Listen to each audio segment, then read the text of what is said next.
Dopo un 2013 devastante che ha bruciato in Veneto 1000 posti di lavoro al mese, le prospettive per il 2014 non si presentano affatto rosee. E se resta cruciale il nodo dell'occupazione, se le fabbriche sono vuote non resta che la preghiera. Ed ecco che il vescovo di Vittorio Veneto, Corrado Pizziolo, celebra messa alla MAEG Costruzioni per dimostrare la sua solidarietà al mondo del lavoro.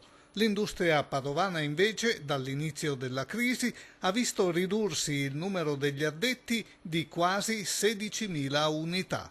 Dopo 7 trimestri di segno negativo registriamo per la prima volta un più 2% di industria padovana, ma dobbiamo tener conto che siamo ad oggi a meno 24% di produzione rispetto al picco pre-crisi del 2007 e questo ci dà la dimensione dello sforzo straordinario che deve essere fatto per cambiare veramente la tendenza.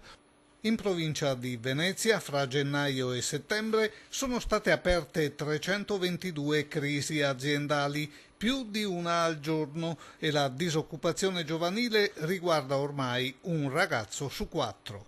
Noi abbiamo già perso sul manifatturiero e sull'industria oltre 15.000 posti di lavoro strutturali, significa che hanno perso i padri ma i figli non avranno perché quelle aziende hanno chiuso quel lavoro. E poi abbiamo in questo momento circa 6.300 lavoratori che sono dentro gli ammortizzatori sociali. Se qualche elemento di speranza viene dalle aziende medio-grandi che hanno saputo esportare e innovare, restano pesanti i dati dell'economia veneta. Quasi 40 milioni le ore di cassa integrazione straordinaria autorizzate.